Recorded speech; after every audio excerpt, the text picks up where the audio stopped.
Good afternoon. Welcome to the first day of the 9th Annual Wisconsin Science Festival. We are delighted to see you. My name is Laura Heisler, and I am the co-founder and director of the festival.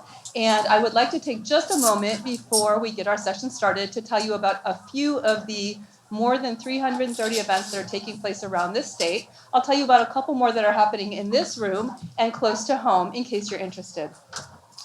So right here in this room at 7 o'clock tonight, we have, for the sixth time, backed by popular demand, our Big Ideas for Busy People session. If you haven't been to this, it's really fun. We have different themes. This time we're talking about water, this being the year of clean drinking water in Wisconsin. We're going to have 8 different speakers. They each get 5 minutes. We have a giant timer and a big gong, and they will not go more than 5 minutes. So I want to encourage you to check that out if you haven't been before. It's a really great time. Tomorrow at this same time in this same room at 2 o'clock, Joe Handelsman, who you'll be hearing from in just a moment, will be moderating a conversation about science and entertainment in the arts, featuring panelists that represent a large array of arts and entertainment, including Hollywood screenwriters, local screenwriters, visual artists, and dance artists, including our UW-Madison artists in residence. So you might want to check that panel out. Tomorrow night, we move the festival out of this building and down to the Capitol Square, where there'll be nearly 3 dozen different events all up and down State Street and around the square, opportunities to interact with scientists of all stripes, whether it's experts in chocolate at Kilwins, experts in cheese at Fromage Nation, stargazing on the rooftop of Parthenon, and more. And you can take a science trivia trolley around the square to have that experience. Everything's free, and it's from 6 to 9 tomorrow evening. And then on Saturday, we close out the festival again in this room, our festival in this building, with the science of Star Wars and Wisconsin native Kyle Hill demystifying for us what it really takes to make a lightsaber work, that kind of thing. So you might want to catch that event at 8 o'clock on Saturday right here. And I just want to mention, of course, all of the many sponsors that make the Science Festival possible, especially Promega, who is sponsoring the Friday night and Saturday night events. We couldn't do it without our wonderful sponsors, so I wanted to mention that. And with that, I'm going to turn things over to Director of the Wisconsin Institute for Discovery, Joe Handelsman, to say a few words to set the context for what we're going to experience this afternoon.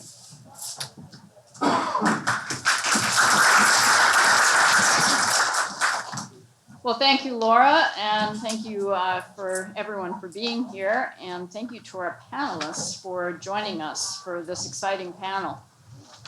I've been very excited ever since we came up with the idea of this panel. I'm not sure exactly whose idea it was, but I know that there was widespread enthusiasm about it throughout the Wisconsin Institute for Discovery and the WRF group that helped organize it.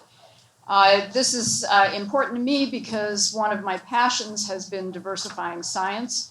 One of the striking things about our field of endeavor is how undiverse it is compared to many other fields of endeavor. And I've worked on this at many different levels at the university, in the White House with President Obama, and most recently in the Wisconsin Institute for Discovery. And it's a challenging issue that you have to keep working at to make everyone in your community committed to. But the deepest commitment is driven by people realizing that their institution or entity will be so much better, and they will be so much better if they adhere to principles of inclusiveness.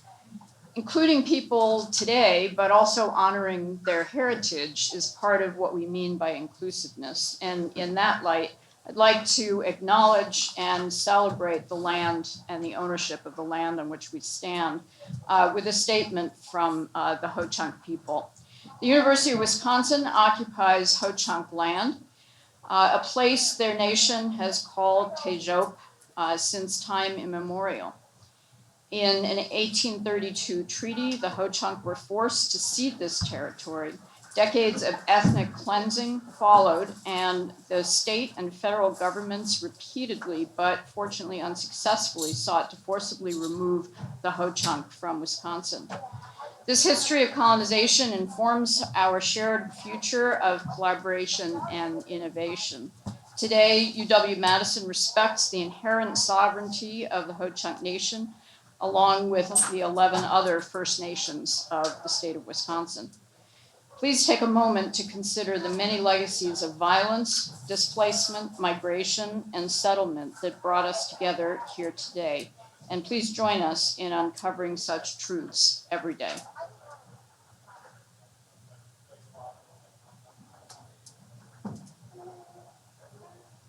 Thank you. So turning to the content of today's panel discussion, the conversation will address the why of inclusiveness. Why do we care about inclusiveness? Why is it so essential to the quality of science? And there's a lot of research to support this. We know that diverse groups end up creating more vigorous discussion, more defensible decisions, and often more and more creative ideas.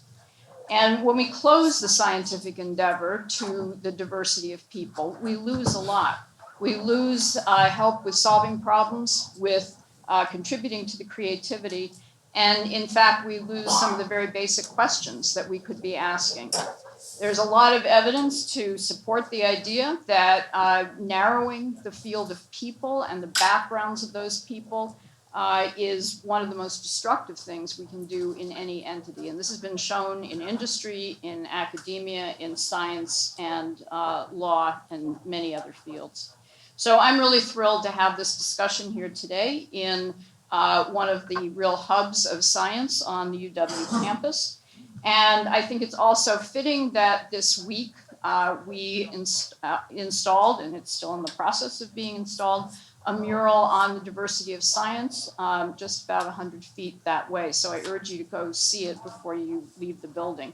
The artist is still working on it, but I think you'll see what an exciting portrait of science it is, given the diversity of scientists in it. You'll be hearing from the person who started the mural idea, and that's Ginger Contreras, who's on the panel today. But first, I'd like to introduce the moderator of today's panel, Rabia Mayas. Rabia comes to us from Chicago. Most recently, she was an associate director of the Northwestern University Science in Society Research Center, where she helped to lead the center in initiatives as varied as after-school STEM learning, scientific researcher training, and high school STEM instructional support. She's widely recognized as one of the important people that has framed the conversation about diversity in science and inclusion. And she was recently involved in the National Science Foundation conference just this year that focused on advancing informal STEM learning. We're really honored to have Rabia here with us today. Prior to joining Northwestern, Rabia was the Director of Science and Integrated Strategies at the Museum of Science and Industry in Chicago, where she led the STEM career events for youth, art and creativity programming, research and evaluation. And interestingly, she is about to return to the Museum of Science and Industry later this month in a new role as Vice President of Education and Guest Experiences. And we're hoping that we'll have the opportunity for great collaboration. Rabia is a PhD biochemist from the University of Chicago. She also earned a bachelor's degree in biochemistry and molecular biology and modern languages and linguistics as well from the University of Maryland, Baltimore County, one of my very favorite institutions, where she was a Meyerhoff Scholar. If you don't know what the Meyerhoff Scholar Program is, it's worth looking it up. It's one of the most exciting educational initiatives in science today. So with that, I'd like to welcome Rabia Mayas to the podium, and I look forward to a great panel. Thank you for being here.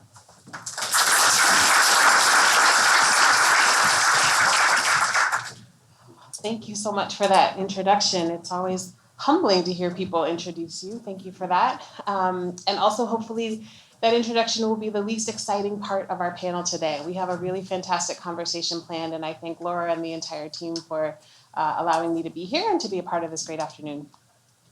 So I wanted to start by not spending really much time about me, but to really highlight the fact that each of us in this room, our presenters as well as those in the audience, I think are coming into this room for a reason with personal and or professional values and ideas around this topic. And so what I would like to do just for a couple of minutes is to introduce the conversation from my particular frame of mind.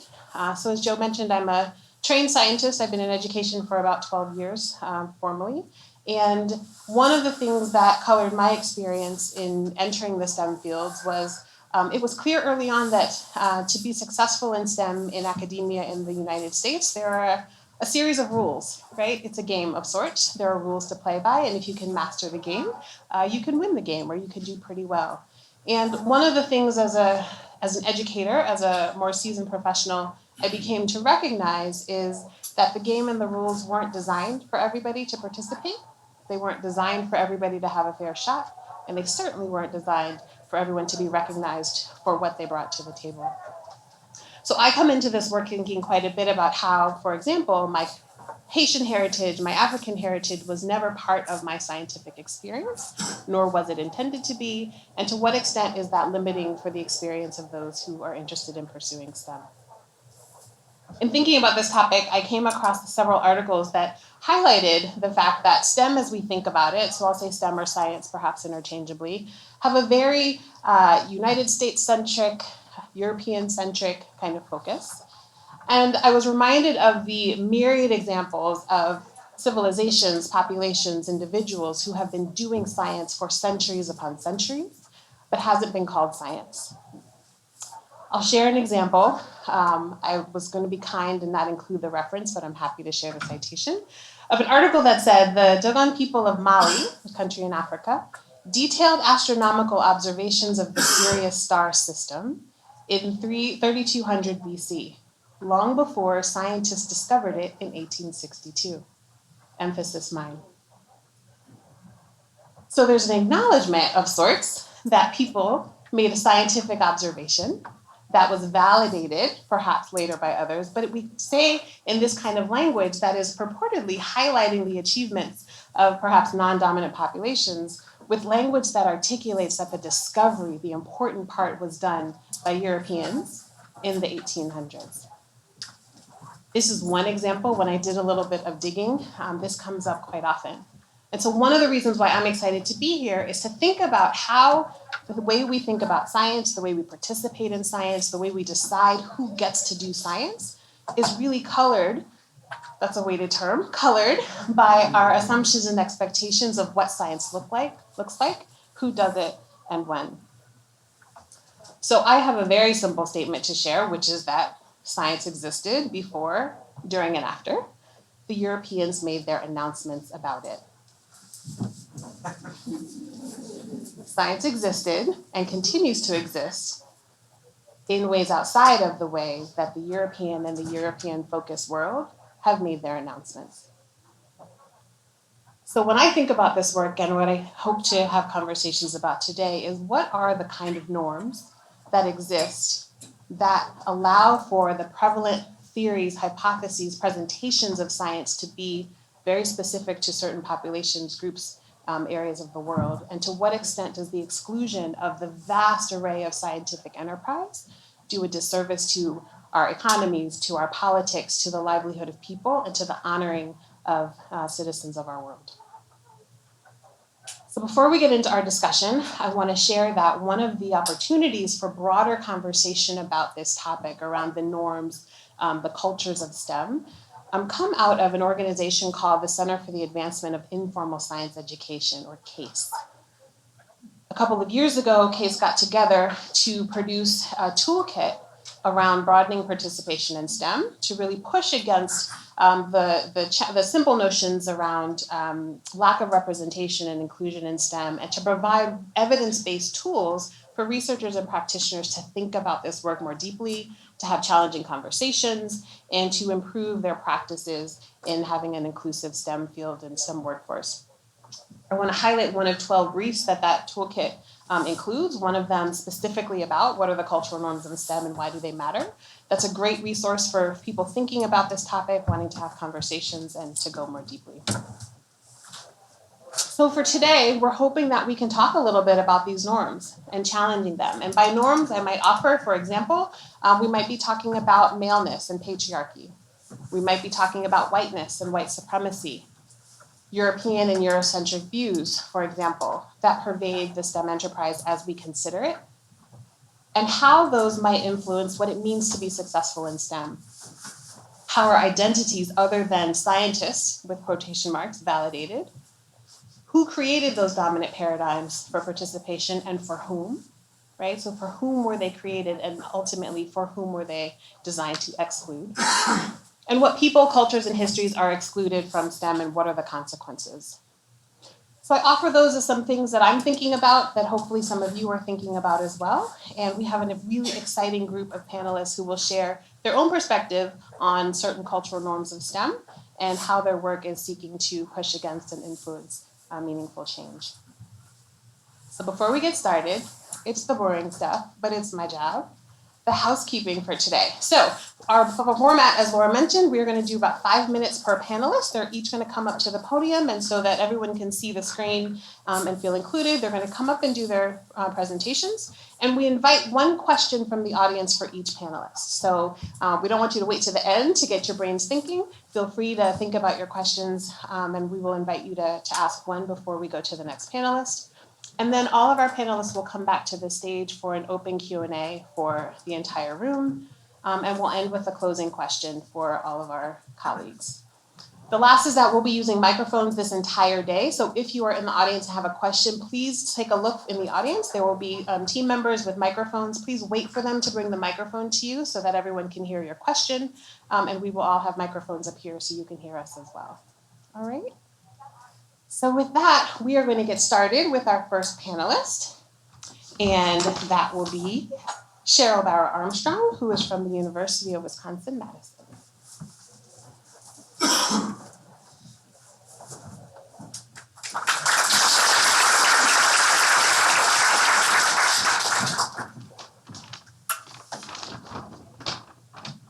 Well, thanks, everybody. It's great to be here and to be able to share. Oh, I just touched. Okay, there we go. We'll start over again. It's a real pleasure to be here. And my name is Cheryl Bauer-Armstrong. I'm the director of the Earth Partnership Program here at UW-Madison in the Department of Planning and Landscape Architecture. And I'm going to share about the Earth Partnership Indigenous Arts and Sciences Connecting STEM to Native Science. And while sharing this, I'd like to honor all of our partners and colleagues and friends that have been intimately involved in developing this program.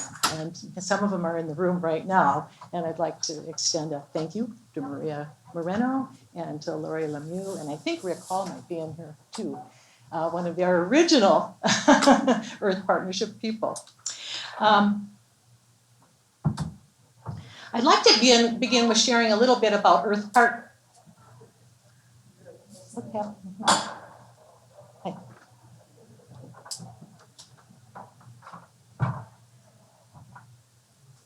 I'd like to begin with sharing about Earth Partnership.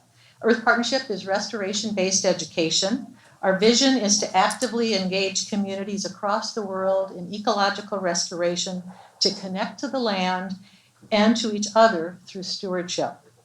Earth Partnership began in 1991 at the Arboretum to connect young people to the natural world and to nurture an understanding of their role in the land community. Is this just on a system?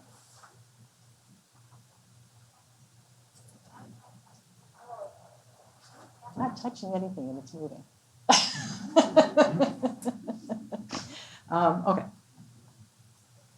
To nurture an understanding of their role in the land community in support of the Arboretum's mission and to foster Aldo Leopold's land ethic. Reaching youth is important because we could see how ecological restoration experiences were impacting adult volunteers, but there were no real meaningful in-depth opportunities for young people to develop this relationship with the natural world. And so that's why we started the Earth Partnership Program. The framework of Earth Partnership is the process of restoration and the hands-on curriculum to actively transform schoolyards,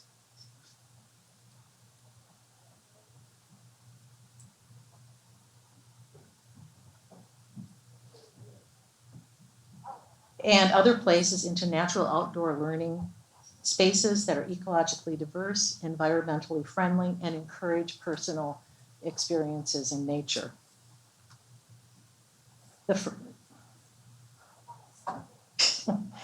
In 2011, with support from the Baldwin, Wisconsin IDEA, we began to co-develop the Indigenous Arts and Sciences Initiative with Bad River. It is on a timer.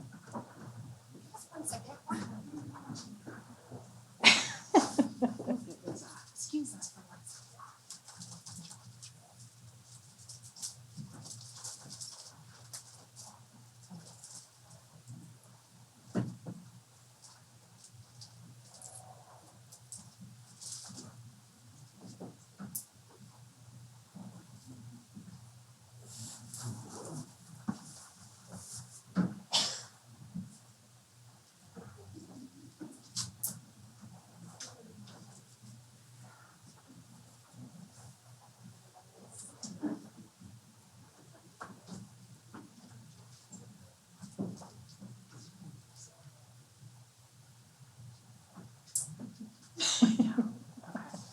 Thank you. Well, nothing to get somebody mixed up when they're in front of 80 people. So we initiative with Bad River and Red Cliff initially, and later with Lac du Flambeau, Lakota Ray, and Ho-Chunk nations, and to strengthen educational opportunities for Native youth. The goal, as identified by our partners through dialogues and conversations and planning, is to engage Native youth in indigenized STEM learning to increase higher education pathways in the natural resources fields and build capacity to manage tribal lands.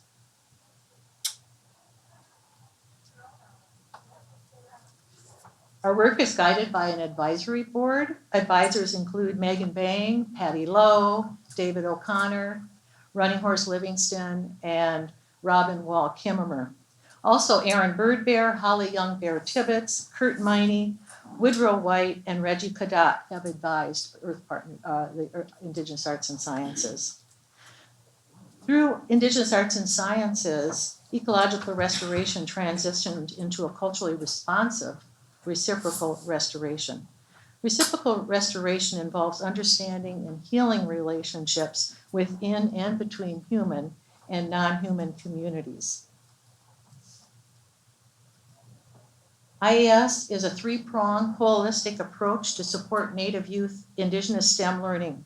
The three prongs are a collaborative professional development, community engagement involving parents and elders and grandparents and teachers, and also a year-long youth program.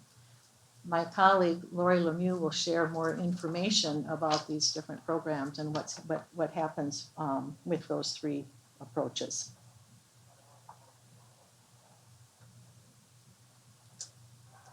The theoretical components are rooted by the guiding concepts framed in the terms of capacity, assets, and resilience.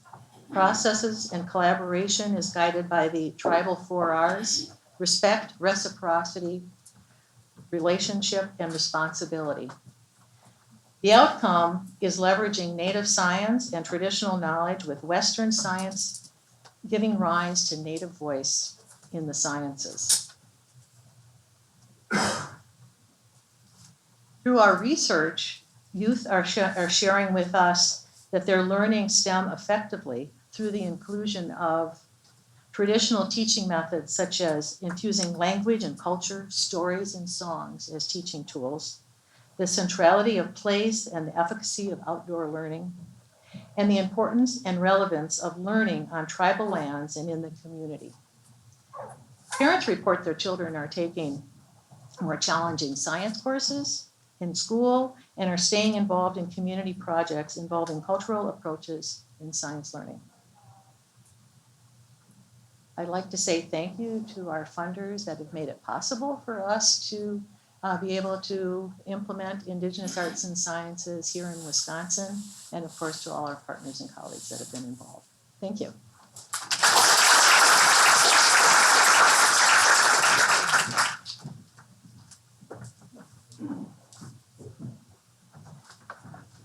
Thank you so much, Cheryl. Apologies for our technical difficulties. Does anybody have a question for Cheryl before we keep moving?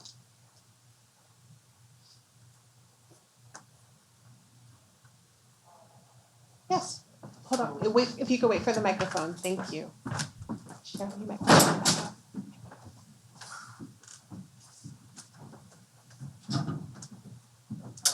So it would appear that Earth Partnership is primarily focused on the education of people and indigenous peoples in the STEM fields. But I'm wondering how it's integrated to, if at all, address sort of primary social issues with respect to, for example, food deserts and healthcare deserts and reservations on tribal lands. Sort of to get to that point where these individuals are in a safe context to focus on STEM education. Well, for one thing, the Indigenous Arts and Sciences is very interdisciplinary, so it's art, it's music, it's math, it's literacy, language arts. And we do encourage, we focus on STEM, but we're really kind of moving more towards STEAM because arts and sciences, you can't separate the two. But as we give students these opportunities, we encourage them to follow their dreams and their hearts of what they're interested in. So we have students that want to become teachers. We have students that want to get into the health fields or do agriculture. We're there to, provide them with that sense of efficacy and the capacity to know that whatever they choose to do, that they can do.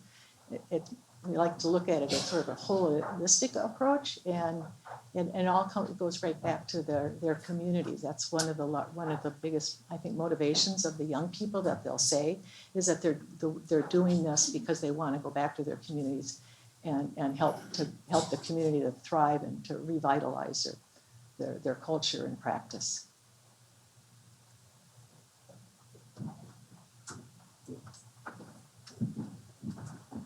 Thank you, Cheryl. So I'd like to invite up our next speaker, who is Lori Lemieux, who is from the Bad River Band of Lake Superior, tribe of Chippewa Indians.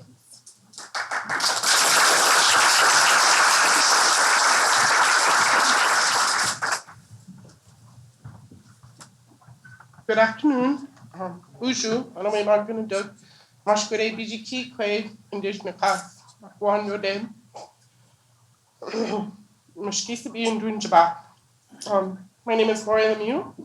I am currently the IAS coordinator for the Bad River Tribe. IAS greatly and thankfully is supported through grants from Earth Partnership, National Science Foundation, Wisconsin DNR, the state of Wisconsin, and tribal support. The dominant norm we acknowledge the most is the impact Western and Eurocentric culture has had on our people and our way of life that had existed before contact. We acknowledge the loss of language, land, ceremony, food sovereignty, original teachings, to name a few. Through this program, we use education and other traditional ecological knowledge and culture to better instill and rebuild these things that may have been left along the trail. We use our culture and Western science to educate our youth and our local teachers and students about responsibility as humans to care for Nimama Aki, which is the earth in Ojibwe. Our program focuses on culturally sound and scientific learning environments that are connected to the land. We deliberately concentrate on building bridges with our youth, elders, TEK holders, tribal ecological knowledge holders, the school district, and our community as a whole. 3 major components exist. Our program is built on traditional knowledge sharing, meaning sharing our cultural ways of knowing earth knowledge passed down for millennia. Number 2, field-based learning, which simply means we take our youth out of the standard classroom settings, connect them directly with the land. This also includes professional development for teachers and local districts, and offering opportunities to include TEK within the classroom. This provides a full scope of TEK and scientific practices. Examples are students and teachers have access to TEK and modern scientific tools such as DOTS kits, which are digital observation technology skill kits that come out of Upham Woods here in Wisconsin. They contain a variety of different instruments, and when we're going out to do a harvest, maybe we're in the sugar bush, we'll take that kit along, and every place we go, we're making sure that our kids are getting used to using those tools. It goes anywhere from water monitoring instrument to microscopic photos of different plants, animals, insects. Let's see. We place emphasis on the importance of place, where we come from, where we live. Number 3, purposefully placing and connecting our tribal youth with mentors. Examples of elders, TEK holders, science teachers. By creating opportunities to share our TEK, helps to provide an understanding of our relationships with each other as humans, with the land, with the water, and with all creation, or with all creatures that exist within creation.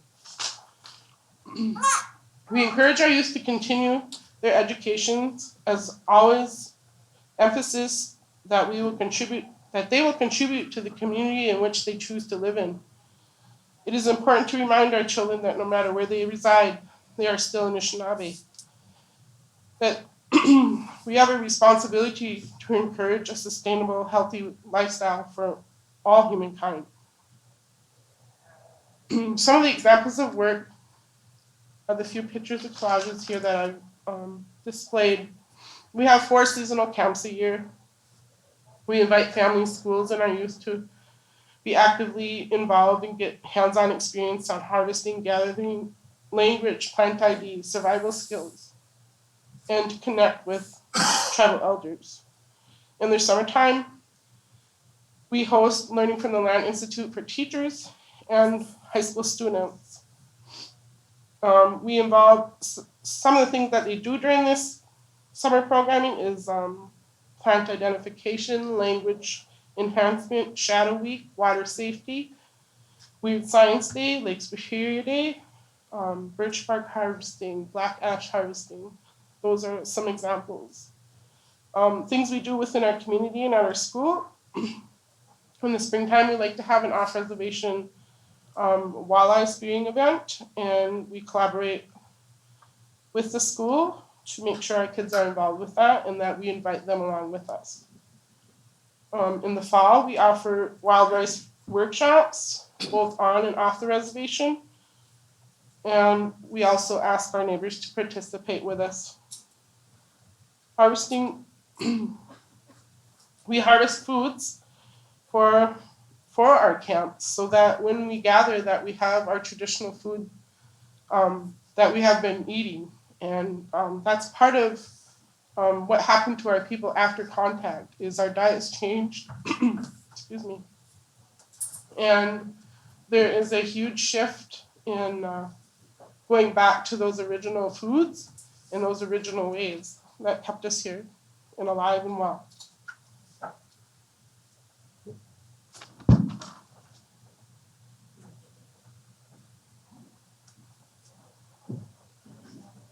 And so I guess I'd like to say, the top left corner is a picture of a tribal elder. His name is Charlie Ashland. This is his niece, and they're working together to put a binding around a birch bark basket. To the right is a lodge that we learn with over the summer, and we have various different classrooms held in there. On the bottom left here is professional development. You can see Maria, she's right in the middle. In this particular one, they're working with birch bark bois. And we have a woman here, April Stone, who comes in and does an incredible amount of work for us and carries on the responsibility to share. They are creating birch bark ornaments that are kind of in the shape of a star, and they're really pretty decorative things. We also make baskets for other things. Over here on the bottom right is a class where we had VIA Forestry come down and work with our kids about some career building efforts. The bigger picture here is a picture of our kids working on a water table that was donated to us from the University of Minnesota. And it's kind of like a big kid sandbox, but we can actually build it and bring in earth and make it any way we want. So it can represent any part of our reservation. We can kind of build it like that, and we can see what happens maybe in a flood or a drought, or it's just a really good learning tool, and I can't get my kids to get out of there once we start. On the top right is my crew. We have a beach cleanup day, and so we go from the Bad River East and we go from the Bad River West as far as we can for a certain amount of time, and we pick up plastic and styrofoam and tires and anything that floats out of the lake. I think we had over 800 pounds of debris this year. In the middle is tribal elder Hillary Butler, and he is teaching a young boy how to make knocker sticks for our rice harvesting. And again, it's a group of young men that are interested in wildland firefighting, and so that's what that captivates. The first picture here, the top one is our kids off-reservation rifling. They are going out to harvest. The top right is one of our natural resource staff kind of giving an overview of her job, and they're shadowing that week. And the bottom right is some water sampling that we did as a collective, the whole youth, all my youth went out and did that. And the bottom left here is my granddaughter. She is tanning hide. And those are some of the things that we do. And the biggest thing, I had a hard time with who owns science, and I brought that to my director. We believe that as humans, as humankind, that we're all responsible for this earth. And so the ownership really goes back to ourselves and the responsibility that we have to make sure that our future generations have a place to call home. And so with that, I'm going to close. Is there any questions?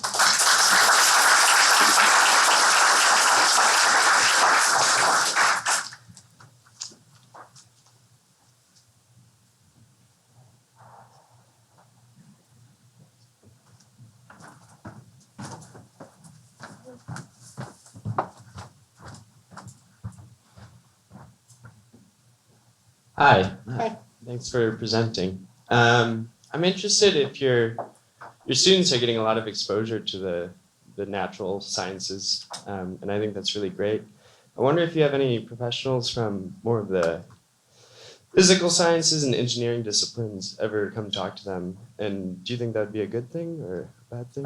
Yes, we do have, we collaborate a lot with different University of Wisconsin, obviously University of Minnesota, our science teachers within the region. Located upstairs from where our tribe has their central office is Lifwick, so we coordinate with them, and there's a slew of biologists and different other professionals that come down and share. The one thing I want to, I guess, maybe touch base on is that our schools do recognize that our kids are uplifted, I guess, since this introduction of our program. And they see a change and kids wanting to learn more, or just the sight of us within the school kind of brings them, some sort of a better feeling than this disconnect that's existed ever since the school systems probably have been developed, because we weren't intended to be part of that. Thank you.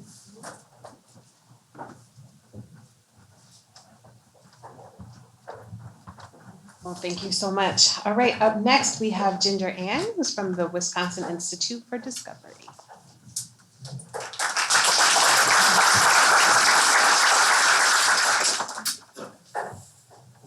Hi everyone, my name is Ginger. I'm so excited about this panel today, and what Lori brought up I think is a great point about ownership. and something that I've considered too. I come from a culture where it's less about ownership and more about responsibility. What path are you choosing to take responsibility with other leaders for? So my name Ginger. I go by Ginger Ann because it's a way of recognizing that the Contreras last name, which I do also use just for media and we're posting out so everyone knows who I am, but the Contreras last name is from Spanish conquistadors, and it silenced the First Nation part of my history. So it's a part that I think is really important as I share a little bit and as I'm a part of this panel of where my background is coming from. My grandmother was a healer. She carried on her First Nation tradition. So a lot of times people, or even some of our own family would say, we really want a doctor in the family, a practicing medical doctor. And in some ways, we already had one. It was my grandmother. It's just not the Western doctor.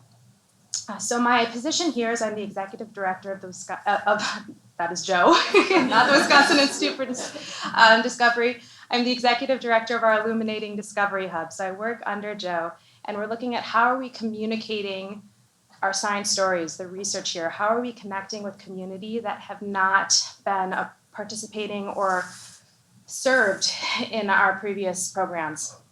So with that, we've created Science to Street Art, which is pairing science with visual storytelling, as well as Science to Script, which is pairing science with storytelling, which is on the page, the stage. So I'm going to give you a little bit more information about that. So Science to Street Art, which Joe mentioned, we have a mural going up on this side of the building, which is the diversity of scientists. It's looking at how we're creating public art opportunities to engage with science concepts. So we're pairing scientists with street artists to create murals throughout the city of Madison. This is something we plan to do annually. And I've listed the locations here. So we're going to have 2 locations at the Meadowwood Shopping Center. So our goal was looking at locations that are underserved right now and don't have public art. We're going to have there the periodic table as well as astrophysics. We're also going to have a big data precision medicine mural at Luna's Groceries. And we're also going to have right next to Wright Middle School, the molecular structure mural. So please take a look at our website. We also have our baby Instagram account where we're going to be showing pictures of the murals as they're going up.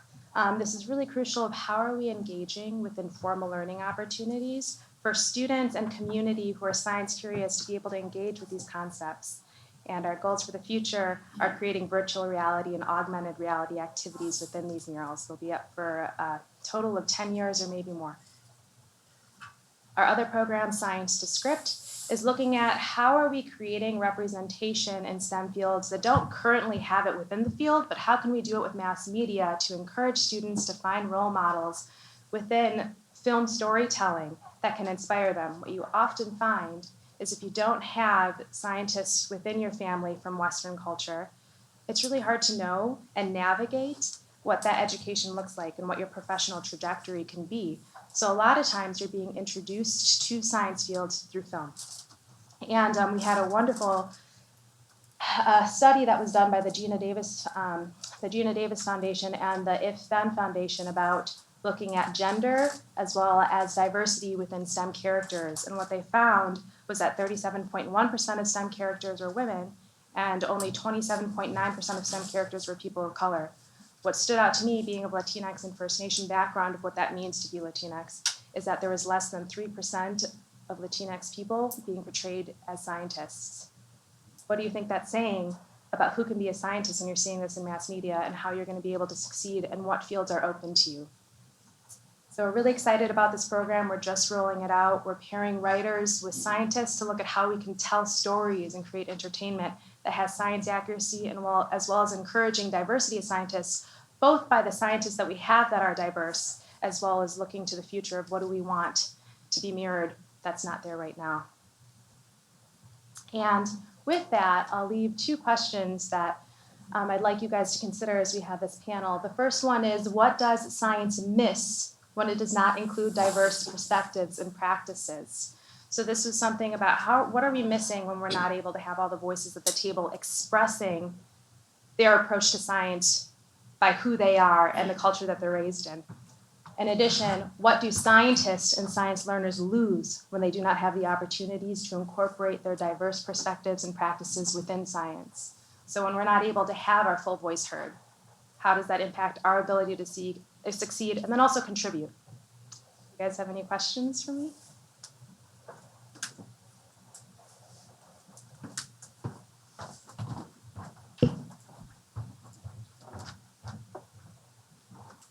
You present some interesting information with the survey, I guess, of the film industry. How do you address the tension, the balance between aspirational and representational reality, or how would you like to see it addressed? I think we want to look at more than what we have even right now. So representing more than what is accurate, because when you're looking at the estimates of 2050, over 50% of the population is going to be people of color. We want to make sure that we're encouraging our future STEM workforce to be ready and have enough people to contribute to our grand challenges of today and tomorrow. Thank you.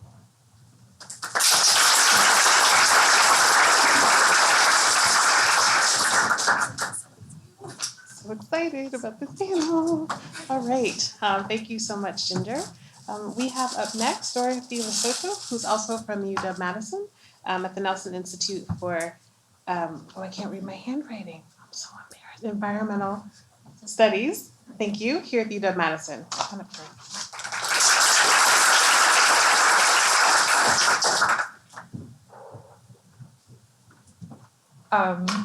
Good afternoon, everybody. So did anyone carry their passports today?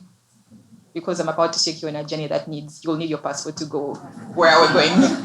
Well, it's okay. I'm called Dorothy and I'm from Uganda. That's somewhere in the eastern part of Africa. And my journey has been very interesting in this field of STEM. And I'm going to do a little bit of storytelling because it's what I love to do. And it's sort of how people have related to me, storytelling. So I'm going to look at this from the point of the maleness and westernization. I call it whiteness, but it's more of like westernization, how we look at science, inclusion, and what is even science, first of all. And I first asked my friends back home, like, hey, what do you understand when science comes to you? And it's interesting, they all don't know each other, but everyone gave me sort of like the same answer. Science is a study of living and non-living things, basic. And that's what we learn in school. But on your journey, on my journey, it's been, yes, science is a study of living and non-living things at about maybe age 5. Then I go to what we call secondary school, and I'm told, oh, there's physics, there's biology, there's math. I'm like, okay, that's interesting to know. Then I come to the university and it's being broken down into all these fancy words. Environmentalist, neurobiologist, all those fancy words. They are very big acronyms for some people, but it's what it is. So my journey has been very interesting because I chose it, but representation when it comes to the females, I've not found that in my work. I graduated in 2012 for my undergrad. And in Uganda, the enrollment number for females in the STEM field or the science, the numbers are very, very, very low. About a third of people who get in, are females, and they also drop out because there are no systems to support them there.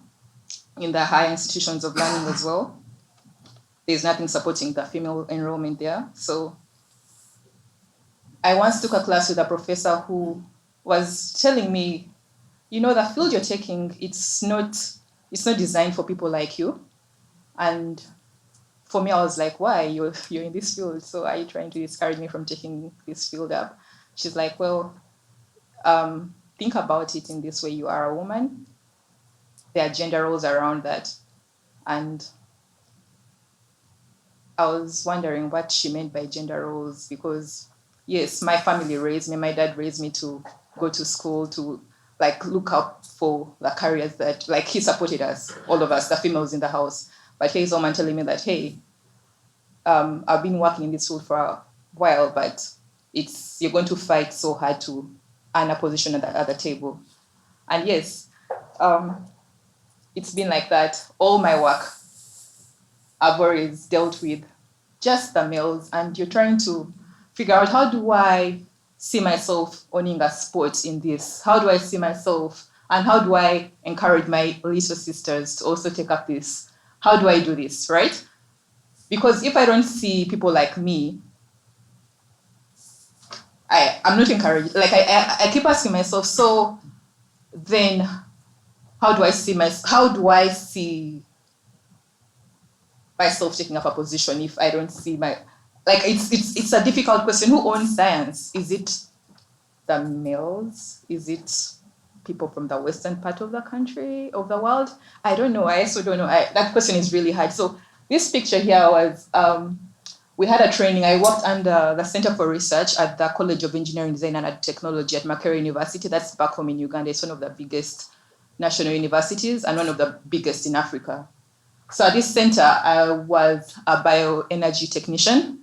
We used to do a lot of sub tests, and we had people from Congo coming to visit, and from different parts of Africa, to train them on how to use these technologies of improving health, stoves, emissions and stuff like that. But most of the people who came in was the males. So I was like, hey, it's not just in Uganda, it's everywhere, right? And this lady it's a group from SNV and a university in Congo somewhere. So it was funny that when she came, I was like, hey, so are you the only one in your department? She's like, yeah, pretty much. I'm like, oh, okay. So we're just the two of us, me and my colleagues there. We're just two females in this lab. And so even when these men are talking to us, sometimes they forget that they call us with the pronouns of the males, and you're like, oh, okay, I'll just say yes because they're used to having people who are like them around. So I'll go by that. I worked on different stove projects, gasifiers, to connect rural area communities to electricity, the trainings I went to, the Nell Benson trainings, this is the first time I had gone to 3 of these in Cairo. It's the first time I saw a female there, but like the Nell Benson countries, I'm like, wait, there are never females in these countries or what? But no, I'm pretty sure they are. And yeah, she was the first female I saw the 3 times I've been to Cairo for these solar trainings. And I'm thinking, there must be something wrong. And so for me, when I went into this field, I thought about what my professor told me at university. It now made sense. When I say westernization now, moving away from the maleness, westernization, I had an accident in 2015 and I had to go and have surgery on my right knee. Westernization is good because then you have documentation and all that.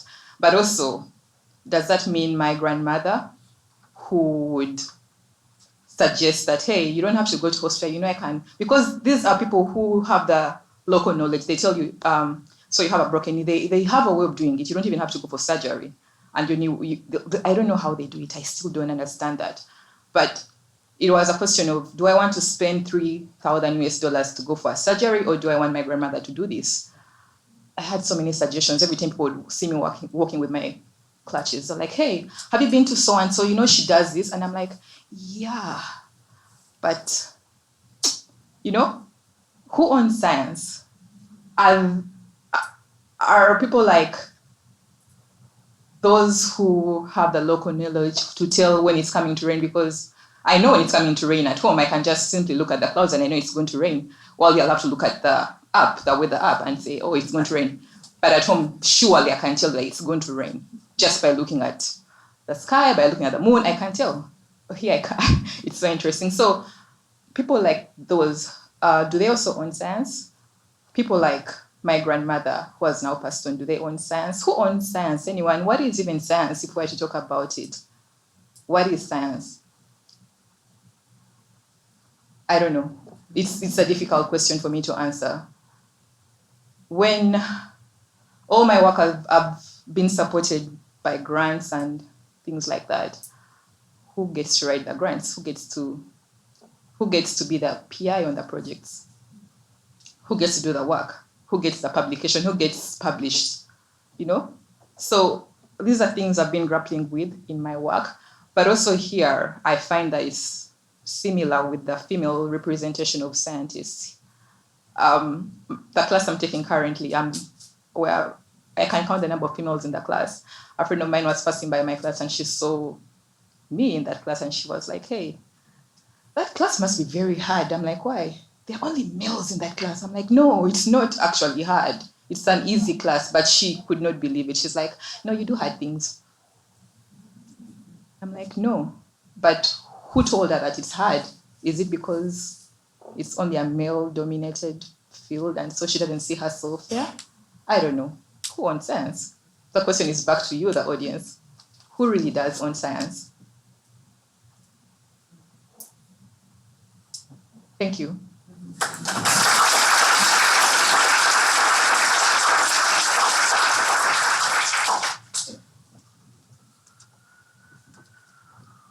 Questions?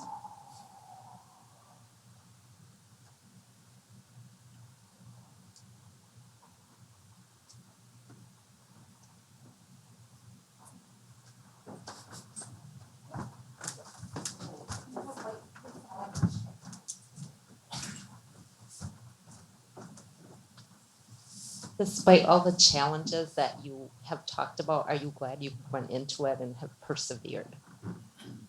Say that again.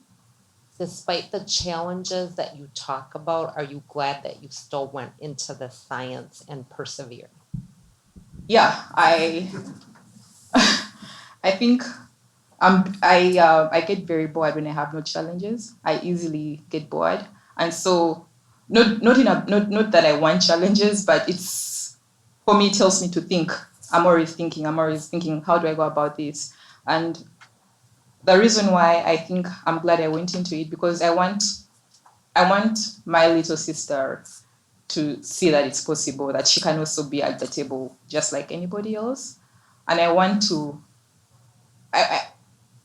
if I can make it, if I can do it, then I think the more numbers will come up from my friends who will be seeing me. And it's also interesting that my friend in Cleveland, Ohio, she mentioned something that I've seen now. She was like, hey, you're going to come to the US, and the degree you're taking, you're going to Wisconsin-Madison, the university you're going to do your degree from, it's only 2% black, and you're going to find that you're not going to find so many people of your skin color in the classes you're going to take, because unfortunately, besides the females not being supported to take on STEM as a field, you're also going to find that African Americans are not very supported to take on these fields. And I'm thinking, why is that? I'm like, come on, you're kidding me. But it's been true for me for the last 1 year. I've not seen any person of color in any of the classes I've taken. And I don't know. Yeah.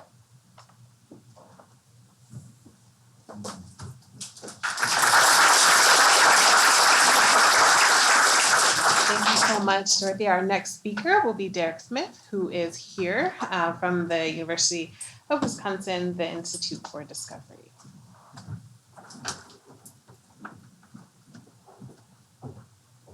Good afternoon, no applause. Come on. I have a question I want to start out first. It's not about who owns science, but who doesn't own science. Kind of just percolate on that just a little bit. One of the things that when I was asked to be in the panel, talk about who owns science, give you a little bit of my background. I think we can shift up here, right?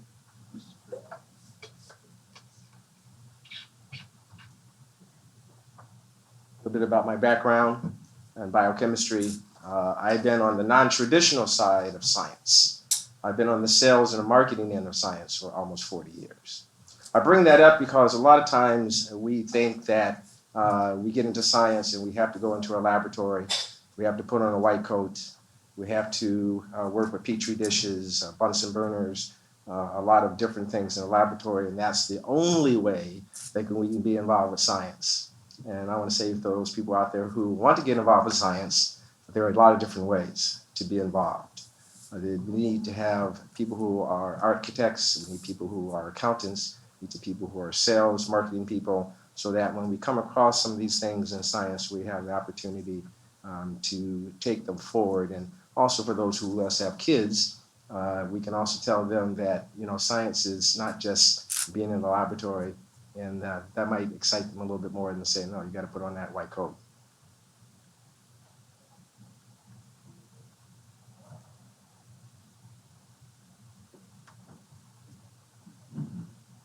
Need I say more? One of the things about being in my position, being a black man in science, is that we don't belong. We don't have the aptitude. We don't have the intelligence. We don't have the strength intestinal to get through the things that we need to do to become scientists. This is just one of the things that myself and a lot of my colleagues that look like me have to go through, not just on a month-to-month basis or week-to-week basis, sometimes a daily basis. So it comes back to the question I said, who does own science and who doesn't own science? Before I begin again, and I'd like to pay homage to my Native brothers and sisters, because my people too were taken from their land, lost their language, lost their way of life, and brought over here to a land that's foreign to them. So when we talk about some of the things that we have to get through and who owns science, we have to have a little historical aspect of the trials and tribulations that people have to go through to get there. So when I put this up there and I talk about it, that really hits home about some of the obstacles that people have to go through. And not just men, not just women, not just white people, not just black people, not just Indians, everybody. We have to take, I think, Ginger part of the thing about responsibility, right? How are we responsible for what we do in our daily life? And what do we do to extract those things so we can become good scientists or be in the science field? I got involved with science at a very young age from my parents who were from Alabama, and they were sons and daughters of sharecroppers in Alabama. My mother had a 5th grade education. My father had a 6th grade education. I am the first of 8 kids that has had a college education. The one thing that was told to me by my grandmother was the fact that you can have all the book learning you want. You can learn all these things in these great fancy books, but unless you have common sense, it doesn't do any good. So with that, that's been kind of like my bedrock for my life, is try to use as much common sense as I can in dealing with people and how they relate to me in this. Because if I had taken this the way that was meant, I wouldn't be up here talking to you about who owns science. I had plenty of mentors when I was growing up in science. My high school teacher in allied health, Mr. Banks, looked at me and said, "You're pretty smart. You know some of the things that some of the other students don't do. What do you want to do with that?" So he didn't tell me which direction I should go. He gave me a question about why I should go. And I think that enabled me to get to where I am today. One of the things that our mentors does, and I got mentors everywhere. You know, I'm fortunate to work for a great scientist in Jo, and listening to her and some of her colleagues about their science, I learn something every day. The thing about science is the thing about enlightenment. How do you learn? How do you take that? How do you react to that? To me, that's what science is. One of the also things about science, and I appreciate everybody in this room, because as one of the speakers says, everybody in this room is here for a certain reason. And it's about who does own science, but really science. And I say that because this is a community thing. And so when I look back on science and why there might not be as many of scientists that look like me, I know there's plenty of people out there that want people in science that looks like me. And that keeps me going on. And hopefully we can have the types of discourse and the type of really tough discourse that we have to answer this question. One of the things that I wrote down here is that when people talk about black scientists, they always come up with George Washington Carver, right? Because why? You know, everybody knows about the peanut. Everybody knows about, you know, changing the soil that he did and changing different soil texts so that they would not destroy the soil and have rich, fertile lands for the peanut. But if you ask anybody on the street, what is a black scientist and who is a black scientist, That's probably what you'll come up with. Anybody know about Dr. Percy Julian? Dr. Percy Julian is a Madisonian. He is also one of the greatest physicians in the world, and he was one of the ones to help discover how do you take plasma out of blood platelets. People don't know that, especially to those who go and get those shots every day or try to get blood. It was a black man that helped in that process. So when we talk about who owns science, I want to send out a question. I know we are asking for questions from the audience. The first question I have is, who doesn't own science? So I'm asking that to you. And the other one is, why aren't there more black scientists? I had a blank stare. Let me kind of tell you a little bit. And this is not just about black scientists. Latinx scientists, as Native American scientists, we have these. Lack of early education, exposure to science, and people who look like us. Why? Because we don't have the aptitude. We didn't have the parents who had the education to push us to where we should be scientists. And as the young lady here said about who looks like us, right? Who are our mentors? Who are the people that we're going to look up to say, I can achieve that. I can aspire to that. Lack of strong scientific and academic advisors who look like us. Not just our peers, but people that we can learn from, people who will guide us through the scientific rigors that we have to go through, right? I don't have a PhD. I understand the rigors of that. I'm amazed and excited and just have utmost respect for people who have that. That doesn't mean that just because you don't have a PhD, you can't be a success in science. Academic lowering of expectations and abilities of Black students. So what are those? Who makes those expectations? Why are they there? When you see someone, I have a son who's a sixth grade teacher here at Sidditt Middle School and social studies and language arts. And his mom is a teacher as well. We talk about raising the levels of expectations, right? Teaches everybody to this level. The capabilities might not be there, but he's going to teach to that. So I think that's important to have. And the last thing is more rigorous teaching of science and math at private and higher achieving high schools. Environment where you live, how much money goes in your schools, what kind of teachers you have teaching you and exciting you and guiding you and prodding you to get better is a key indicator of how successful kids of color are going to be able to get through that system. Thank you.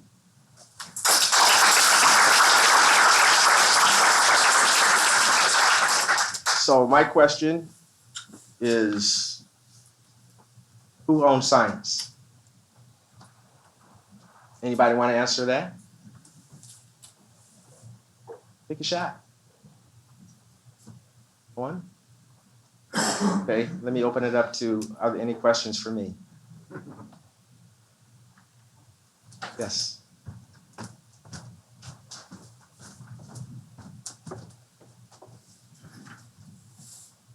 Thank you for bringing this up. So will the ongoing increase in awareness of what you're talking about, both I think at grade level schools and certainly in universities today.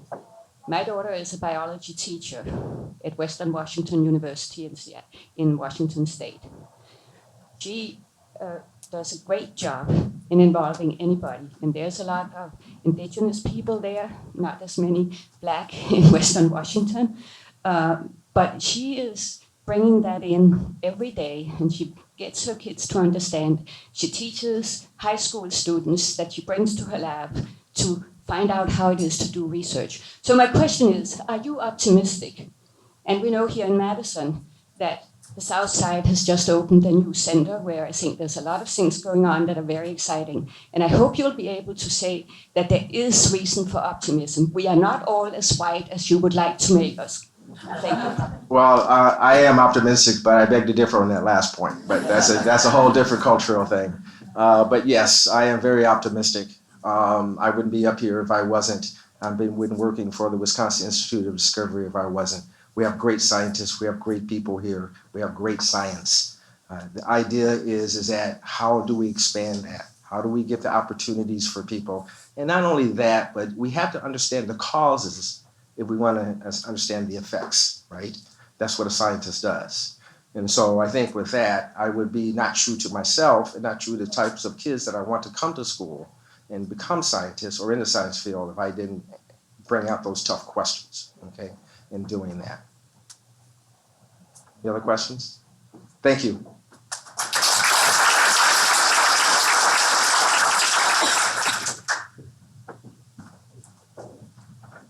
All right, and our final presenter today will be Dawn Vick, who is from the state of Wisconsin.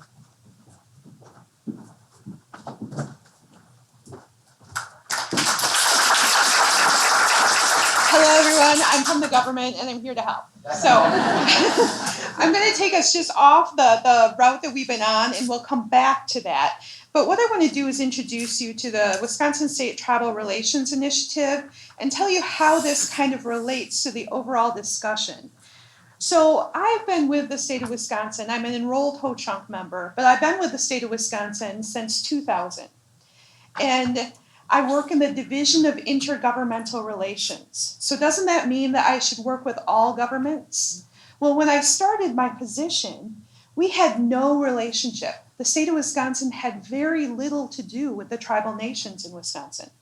So it was hard to say that we're working with everyone in the state when I know that there's a distinct population that we're missing.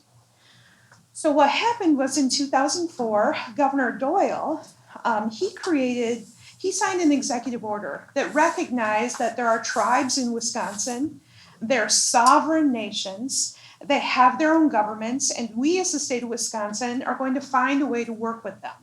So what we did is we created a government-to-government relationship by creating consultation policies.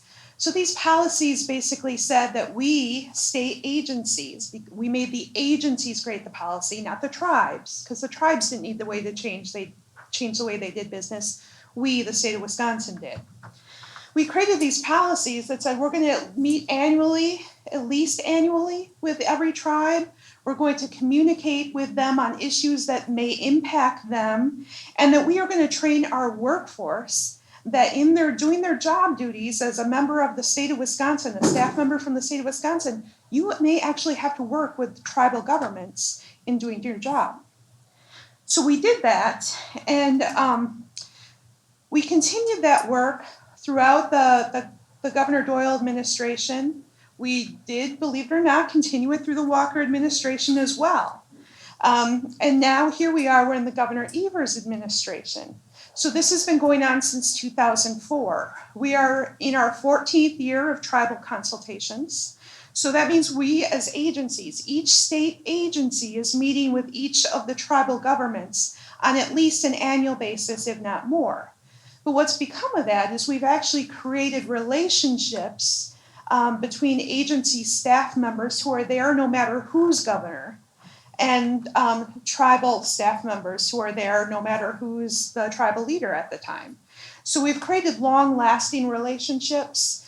We've done things, just simple things, by creating these consultation policies. We've done something where we are no longer sending mail to someone who was tribal chairman in 1958, which was still happening when I started in the year 2000. Okay, so we've come a long way as far as creating relationships with the tribes. And I'd like to say that Governor Evers, right now, you're seeing a very renewed and revigored cooperative relationship being established with the tribes in the Governor Evers administration, which is really exciting to see. It's not just exciting because The state agencies are excited to do this and reinvigorated. It's because the tribes are very reinvigorated. It helps when they feel that the governor has the same values that they do. And so if they have the same values, they feel that they can accomplish more. And they feel that, you never know when the governor's going to change again, and they may not have that same outlook with the next governor. So they're trying to take advantage of it. But let me just say, the Governor Evers, he has refreshed the executive order. That's something that we didn't see in the Walker administration. We see it now under Governor Evers. He's refreshed that executive order, updated it, reminded all state employees that they're going to have to work with tribal governments. He has talked about being a strong partner in Indian education issues. So even when he was superintendent, he had made a commitment to the tribal governments, the tribal people, to make sure that they were getting the best education that they could. The governor is the first ever governor participant in a Glifook Chippewa fishing event called Lights Upon the Water. So what this is it came out of the walleye wars. So in the late 80s, there were walleye wars in which tribes started to look at what their treaties said they could do, and they started actually doing that. And there became a war with citizens saying tribes can't do that, you're going to ruin our entire fishing industry. Well, that wasn't the case. And there's actually science that the tribes have been gathering for decades that will prove this. So what they've done is, the governor being the first ever governor participant in this event was a very big deal for the tribes, a very big deal for me and the administration. And then most recently, just a few weeks ago, Governor Evers declared the second Monday in October as Indigenous Peoples Day. So that is a big step forward for the recognition of tribes in Wisconsin. But when it comes to tribes who own science, what tribes have had is they've had relationships with the federal government. They've had to have that relationship with the federal government forever, right? So they have relied on those federal agencies, which is that group in the middle, particularly Bureau of Indian Affairs and the Indian Health Service. They own tribal data. They think they own tribal science. But what the tribes have done, all the tribal governments have made sure that they have a relationship with those agencies so that they can access the things that BIA and IHS are in charge of. What the tribes have done on their own is they've created supporting entities to help them, prove some of the science needs that they have, more so to the rest of the government entities out there. So that's where Glifook comes in, the Great Lakes Indian Fish and Wildlife Commission. They have biologists, they have soil scientists, they have wildlife specialists who work to make sure that the culture is going to be maintained and the resources will be there for the tribes for generations to come, using scientific data. The Great Lakes Intertribal Council helps with other areas of government. And then they've also have national associations because they need to come together as tribes across the nation to get their point across to Washington. But we've seen tribal governments become more and more sophisticated. So we do see them working on those food deserts, the childcare deserts, the things like that, the other social issues that impact tribal governments. Tribal governments are becoming more and more sophisticated. And tribes are keepers and the protectors, keepers of the water and protectors of the environment. And since they've had this state partnership, what we are doing as a state is we're trying to catch up as a state and realize the power that the tribes actually do have over many of the processes and many of the science that exists. They've been doing some of these things for hundreds of years. It may not have been done by a scientist, but it works, and we need to look as a state to figure out how we can work together to make sure that not only are the tribes going to be here for generations to come, but the rest of the society is as well. So that's where I'm going to leave this. Questions for me? One question for me?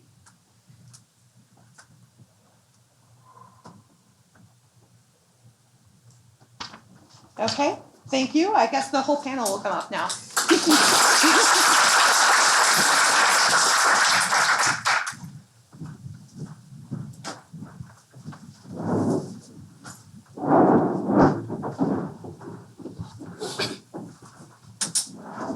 Excellent. Thank you so much to all of our panelists. If there is a question for Dawn, we're happy to take that first. We want to spend our remaining time together asking questions of the entire panel. We have about 10 minutes left. And so I'd ask that our panelists keep their remarks incredibly important, but as brief as you can, and we'll ask for maybe no more than 2 responses per question. Wanted to start off with a question, and perhaps 1 or 2 of you can answer. We've talked a lot about inclusion and representation, which I think is incredibly important. We would agree that being able to see yourself and have different models of scientists is important. And I would offer that when we're talking about culture and norms, it is the people, but there are also the traditions and the practices that create those norms.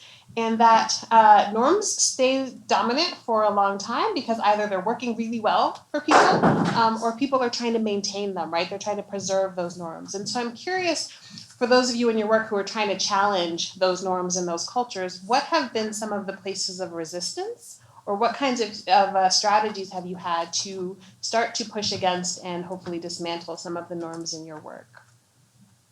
Anyone can start. Well, I think that one of the things that I get is that you can't find people of color to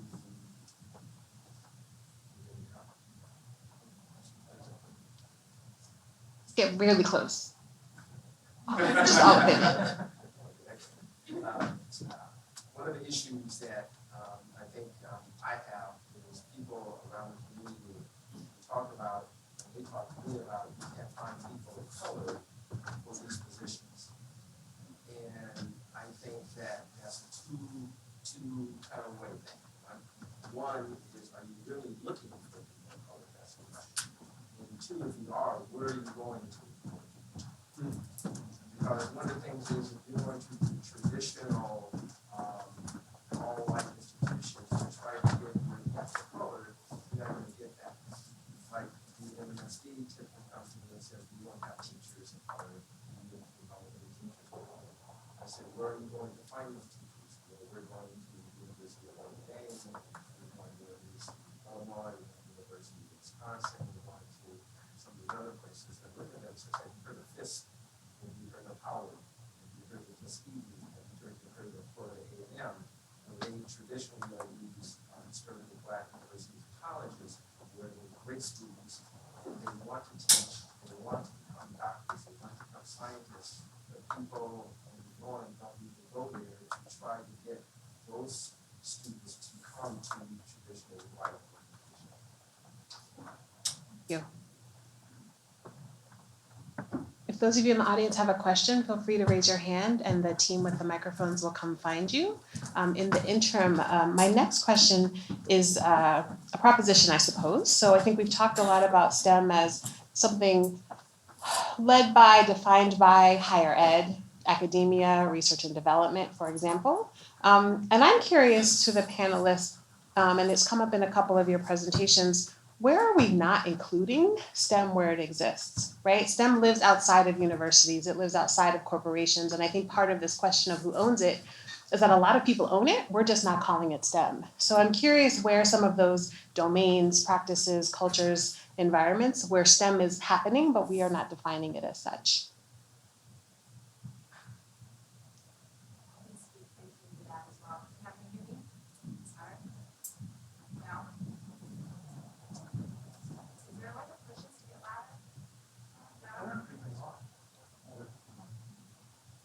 You want to green light on. Oh, sure. Can everyone hear me if I do this? Is this better? I'm just gonna do this. So a great way of engaging is looking at where are there people that have been practicing STEM. There's a lot of cultures that don't have written language the same way we do, so there have been scientists that have been researching throughout culture, throughout Western history, as you pointed out in your quote.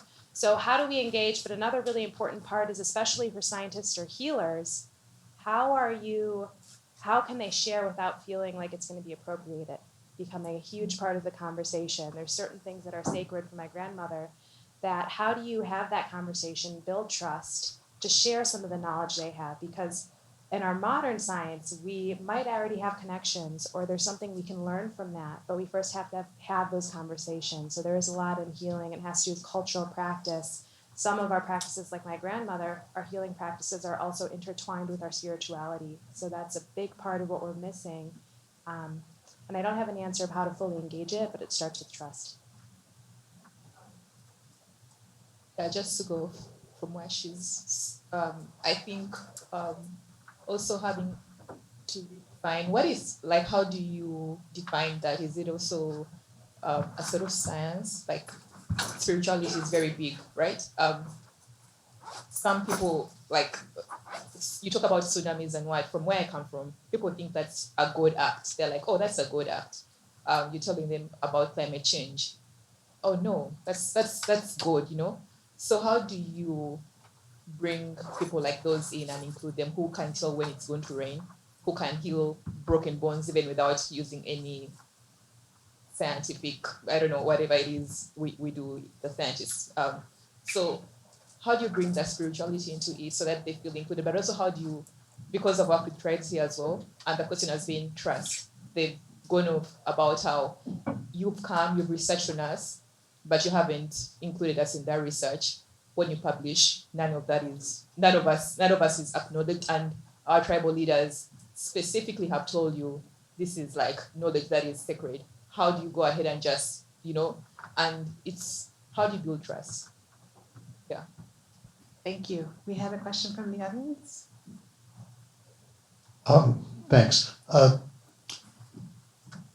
I'm having trouble formulating the question, but essentially, I'd especially appreciate hearing from Ms. Lemieux and Ms. Vick regarding practice that was exemplified here at the beginning of the meeting, where there's an acknowledgement of the fact that this land belonged to a original First Nations people group.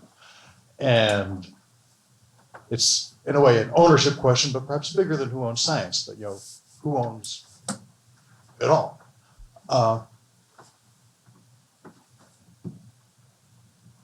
What does that mean? And does it represent a move in a positive direction? And what are your thoughts about where we should go to address that larger ownership question? I guess I can comment back on that. I guess for us in Mishkisibing, the difference between Western modern science and the practices that we've carried for millennia is that, just like Ginger said, there's a spiritual component to that that's missing in modern science. And with that comes healing. So here's an example, I guess, you know, if we're constantly in a classroom and it's straightforward and norm is being carried and no one's touching the ground and no one's watching the water and no one's watching the clouds and no one's spectating the stars because we're reading it out of a book, what does that do? You know, so it doesn't only affect our ethnic groups, I guess, you know, it's limiting to everybody. And we continue to practice, whether we do it in private or public. You know, when, say there's a tornado, you know, or some sort of natural disaster, the Grand Chief of my lodge, I belong to the Three Fires Society, and he says, think about this. When there's a natural disaster, such as a tsunami, hurricane, tornado, what does the media tell us? I'm not really sure what he was asking for, and he says, well, they determine it on the loss of money, rather than the loss of land, water, humans, plant, and animal life. It's all based on this capitalist kind of mentality that we've all been kind of led like lambs to the slaughter, and that's the reality of it. And so when it comes to us teaching our children, you know, when the frogs are croaking, it's best to go look and make sure that we know that Ulga is running and they're going to respond. And when there's maybe someone in Upper Peninsula that's putting in a bike trail and they're reaching out to us because they found a star map. That's our, those are things that for some reason after contact we've lost some of that. It's still there, it's still waiting. It's still being used. So the biggest thing is, I don't know how we push that spiritual component and the healingness that comes from working with the earth. If you're putting your hands in and growing something, it lifts every part of you. Like I heard something mentioned earlier about like health and food sovereignty, and a question came out, and all those things begin to build once we start teaching our children to get involved with the land and making sure that our water source is clean and that everybody, not just us, understands that. Don, I want to give you a chance to close out this question. All right. One of the things I do want to say is I think that we've seen tribal governments become more and more sophisticated, and we have some very courageous tribal leaders right now, especially in the state of Wisconsin. The Bad River Tribal Chairman right now, Mike Wiggins Jr., is taking a hard stand. He considers his role as tribal chairman not just a political appointment, but he looks at the values of the tribe, and the value of the tribe is they want to make sure that the resource is there for generations to come. He's just not going to look out for his own people. He is trying to make the rest of the world understand how some of the practices that are going on right now have a negative impact. So it is going to take sophisticated tribal leaders and very courageous tribal leaders to try to talk about why their culture is so important, what they value, and how to get the rest of the society to kind of join them in making sure that they're protecting those things as well. Thank you. We are right at time. I'm sorry we're not going to get to more audience questions, although hopefully our panelists can stay for a few minutes. I'd like us to end with a very quick run down the line. We'll start with you, Cheryl, to answer this question. So rather than who owns science, in your words, just maybe one or two words only, who should own science? Who should own science? Share with us your final thoughts. We're going to go down the whole line. Cheryl, I know you're putting you on the spot to go first. Who should own science? You did. But if you could grab the microphone too. I would say we all own science, and we all have that responsibility for one another. And learned a lot of this through my association with Lori and our other partners with this Indigenous Arts and Sciences. We all do, and we all have something that can be a contribution, so that we can understand different perspectives and different life ways, and appreciate that we all have something to contribute. Just a couple words, everyone. We're going to go down the line. Just a couple words. Just a couple words. Just 3 or 4. Who should own science? All humans. All humans. Thank you. I'm going to say no one owns science. We belong to science, and science belongs to us. I think we all do. It's just my own personal division. People who care. Those that will do no harm. Excellent. Please join me in thanking our panelists. And thank you all for coming. Have a great rest of the festival.